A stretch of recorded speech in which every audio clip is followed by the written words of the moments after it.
Hello everyone, welcome back to more Final Fantasy XIII-2, and today we're going to be entering Oerba. Let's hear this for a bit first.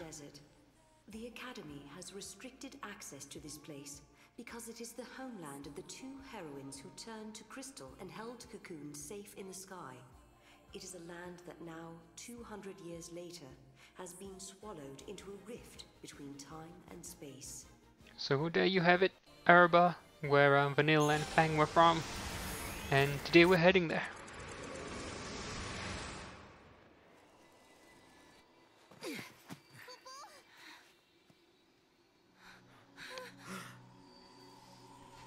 What's happening? The world is falling apart. Is this a future where everything has been destroyed? Or is it a distant past before the world has even come into being? Space-time has doubled and twisted on itself. The past and future are tangled together as one, Kupo. The paradox is affecting space-time itself. Right. And we have to find out what's causing this. Okay. Whoever it was that created the paradoxes, did they really want an empty, dead world? In a world abandoned by the foul sea, the ones who were left behind craved nothingness, an empty world. Where did you hear that? It's just an old fairy tale.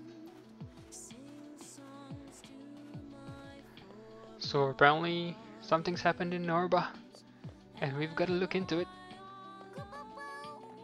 Oh, Mog's found something. Come on, Mom.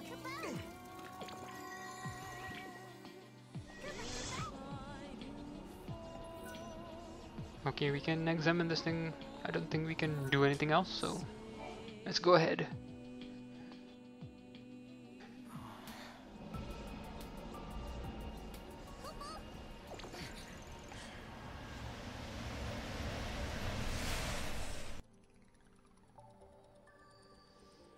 It's like a maze.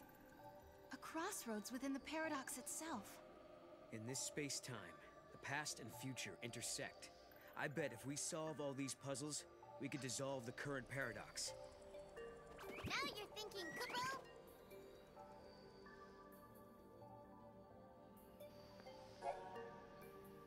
So it looks like we've got more messing around in this sort of time, space-time, temporal rift area. There was a bit of a, I guess, a tutorial about what to do here, but let's just go through it. So for the first few times I'm doing this, it's a bit confusing.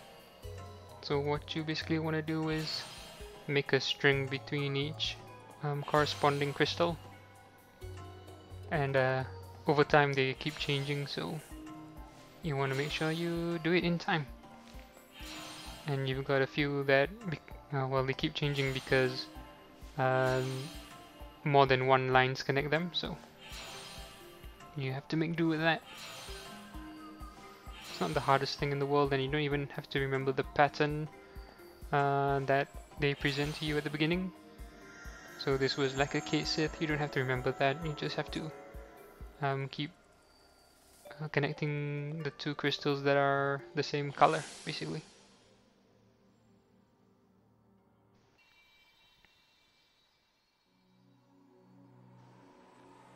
So this time it was only one, but sometimes there's like 2 or 3 in a stage. And by doing that, we get more of Oerba back.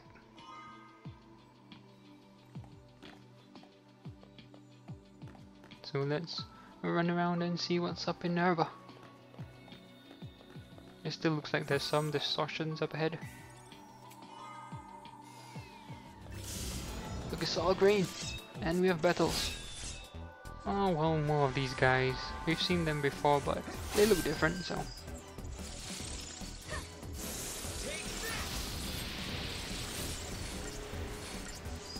Still using basically the Commando, Ravager and Medic classes to begin the fight. It seems to work so far, so no big deal.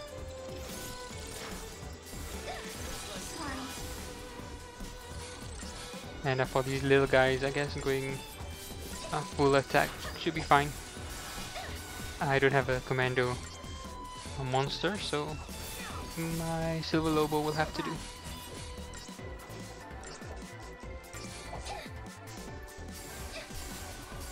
Come on, come on! Sweet. 4 stars. Oh well. But we get a crystal. Is there anything down here? Oh, okay. There's a treasure.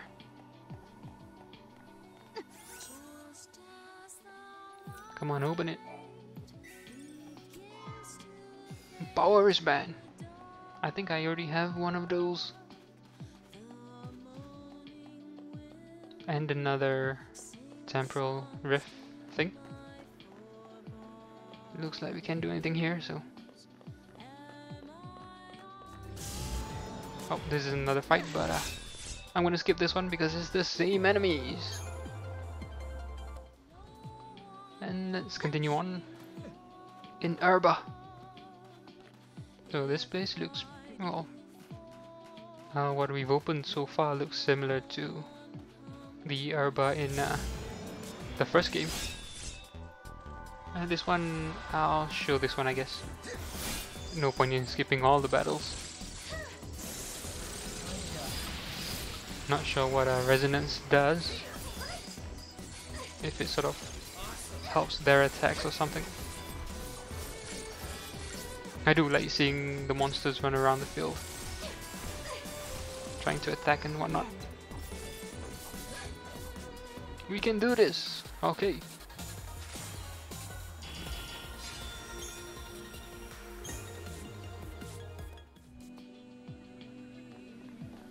So yeah, this Oerba looks similar to the one we saw in Final Fantasy XIII. Just checking if there's anything behind. And more battles! Well, different enemies, so let's see this one. So these look like small seeds. Those are like the hands of seeds or something. And sort of bad seeds or something. I could be wrong though.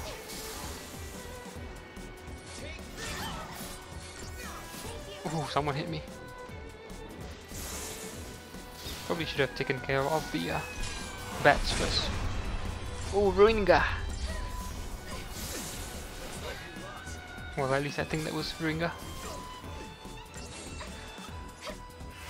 Probably don't need a medic. Yeah, so. That was quick.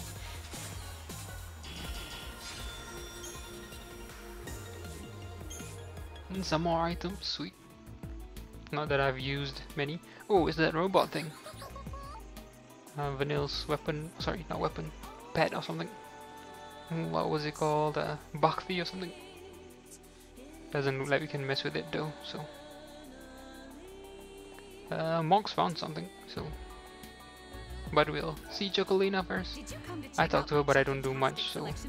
Well, I do buy a delicate black belt, but let's just skip this. Because I don't really do much else.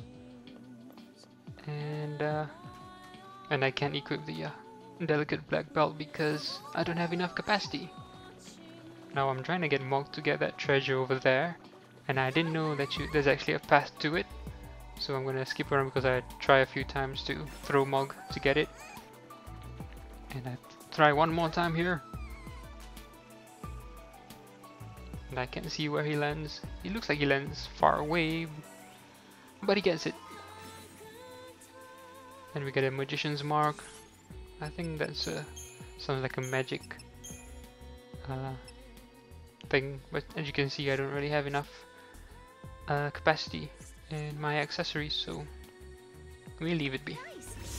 And like I said, there's actually a path you can take to fight that to get that item, treasure item.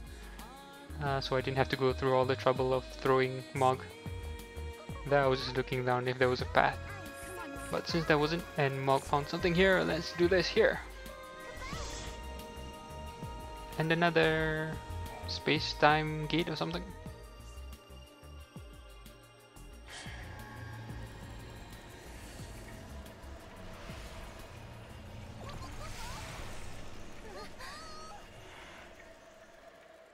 Oh, is the robot gonna follow us?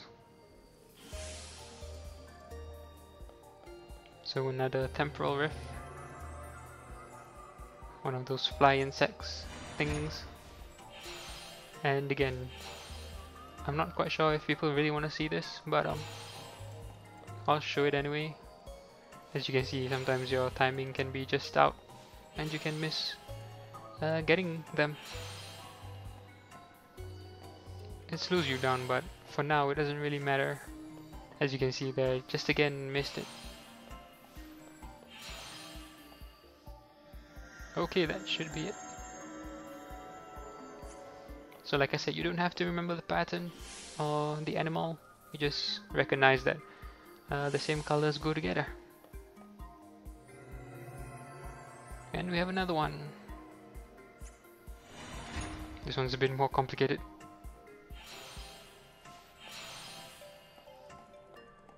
Now this middle part here was a bit confusing because some of the crystals look the same, the colors seem somewhat the same.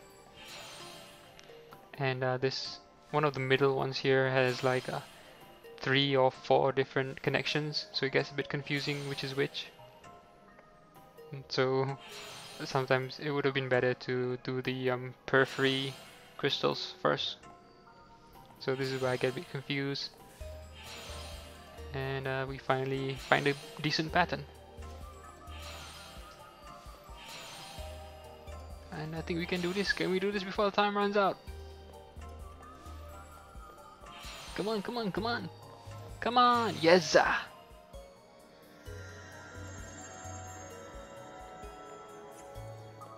And it looks like we did it.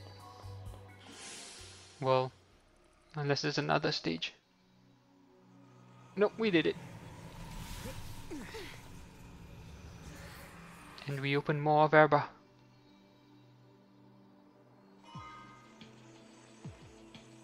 Time shell. No problem. Hey, we did it. Splendiferous. I knew you'd do it, Koopa. Oh, even the robot's heavy. Oh, more battles. Can we run? Oh, Seath. Now, I was gonna go down this way first, but then I figured I didn't really want to miss anything. You can see there's a gate there, but I decided I didn't really want to miss anything, so I'm gonna go back up here and find and go up that path at the back there.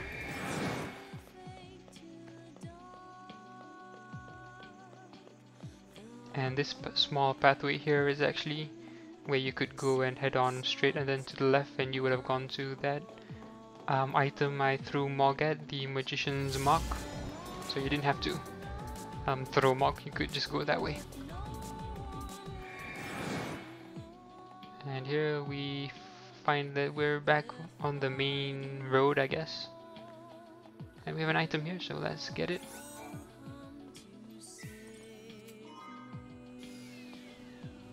And I was a bit unsatisfied at my exploration, so I decided to go into that building over there, where I think we first saw that robot in the first game.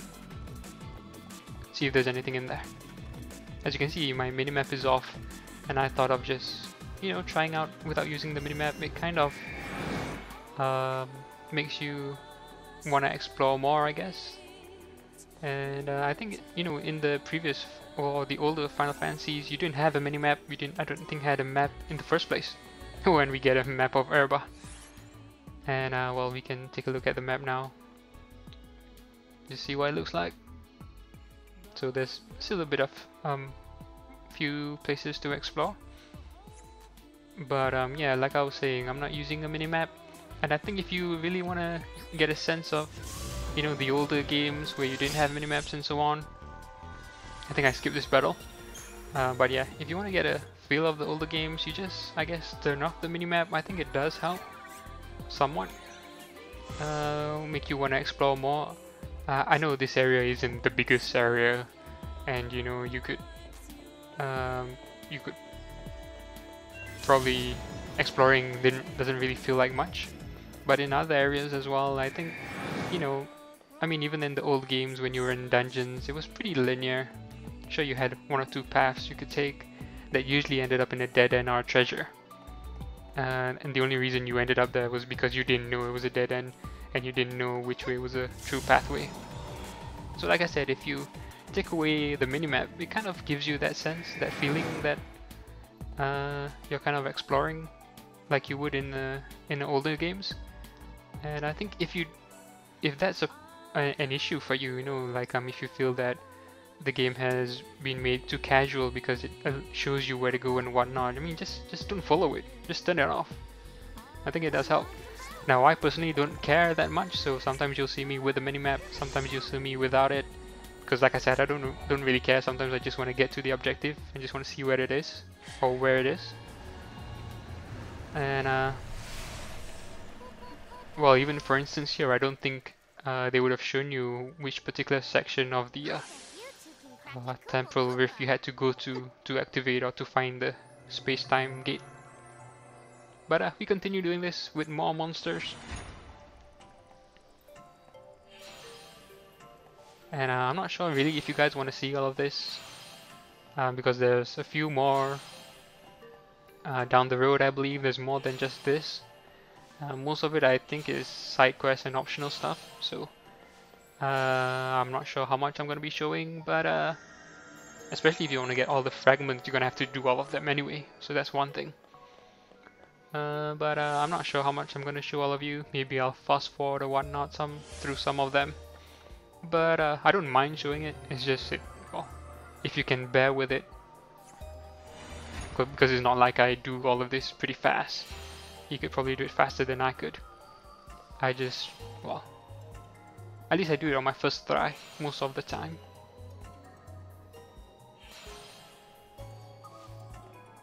Yeah, you see sometimes waiting for the right sequence to appear is annoying. But once you get it, it gets a bit better. And here I've forgotten how the link up was, which is why I made a mistake there. And let's see if we can do this.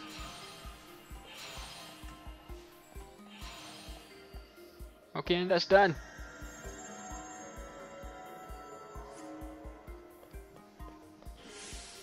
And we've completed stage 2. Oh no, wait, we still got another one.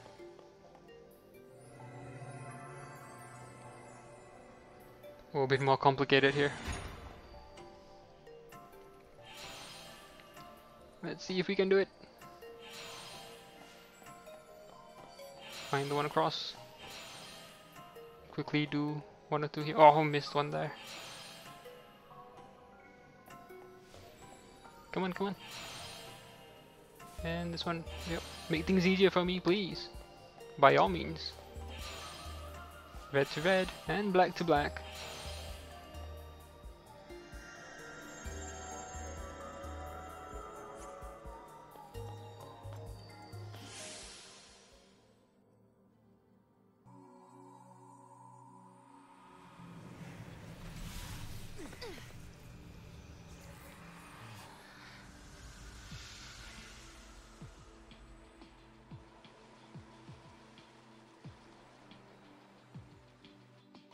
And we've opened up more of Oerba.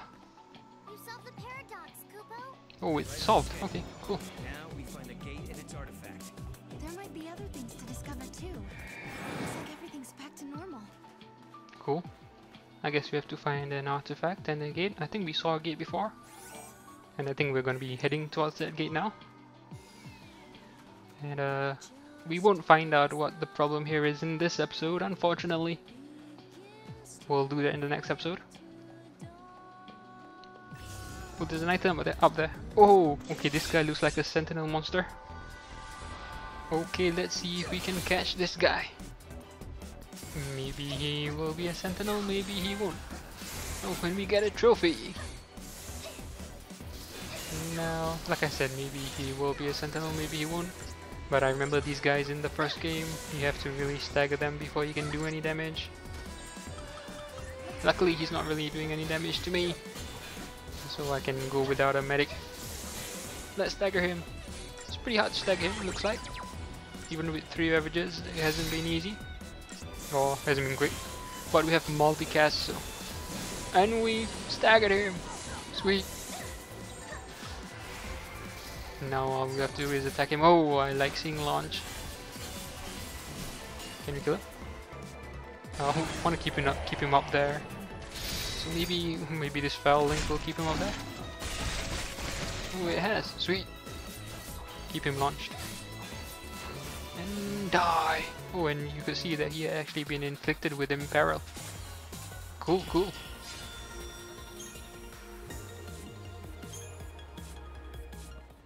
So, well, we didn't get his crystal anyway. Oh, you can actually check when you check your monster, the monster you're facing. You can check it during battle, and you can check if it's tameable and what role it is. So you could actually check beforehand. And we get a Hypno Crown. Okay. Well, anyway, folks, that's all for this episode. I'll leave you here near this gate, near these stairs, and see you next time. Thanks for watching.